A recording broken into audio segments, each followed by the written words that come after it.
ಈ ಇಶ್ಯೂ ಬಗ್ಗೆ ನಿಮಗೆ ಹೇಳಲೇಬೇಕು. ತಮಿಳುನಾಡಿನ ತಿರುಪುರಕಂದ್ರಂನಲ್ಲಿ ಒಂದು ಸುಬ್ರಹ್ಮಣ್ಯ ಸ್ವಾಮಿ ಟೆಂಪಲ್ ಇದೆ.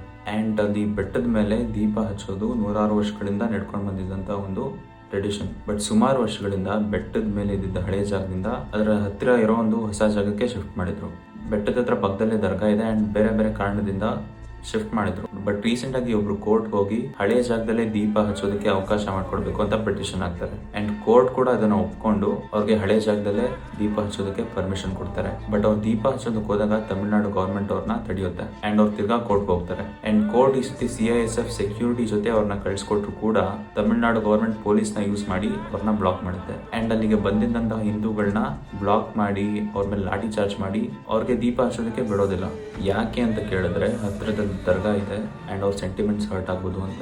ಇದೇನು ಫಸ್ಟ್ ಟೈಮ್ ಅಲ್ಲ, ಇದಕ್ಕೆ ಮುಂಚೆ ಕೂಡ ಸನಾತನ ಧರ್ಮ, ಮಲೇರಿಯಾ, ಡೆಂಗು ಇದ್ದಾಗೆ ಸನಾತನ ಧರ್ಮನ ನಿರ್ಮೂಲನೆ ಮಾಡಬೇಕು ಅಂತ ಹೇಳಿರೋದನ್ನೆಲ್ಲ ನಾವು ನೋಡಿದ್ದೀವಿ. ಕೋರ್ಟೆ ನೀವು ಹೋಗಿ ದೀಪ ಹಚ್ಚಿ ಅಂತ ಆರ್ಡರ್ ಮಾಡಿದ್ರು ಕೂಡ ತಮಿಳುನಾಡು ಗೌರ್ಮೆಂಟ್ ಅದನ್ನು ಫಾಲೋ ಮಾಡ್ತಿಲ್ಲ. ಕೋರ್ಟ್ ಆರ್ಡರ್ ಕೊಟ್ಟಿದ್ರು ಕೂಡ ಅವ್ರು ಹೀಗೆ ಮಾಡ್ತಾ ಇದ್ದಾರೆ ಅಂದರೆ ಅಲ್ಲಿನ ಹಿಂದೂಗಳ ಪರಿಸ್ಥಿತಿ ಏನು ಅಂತ ನೀವೇ ಯೋಚನೆ ಮಾಡಿ.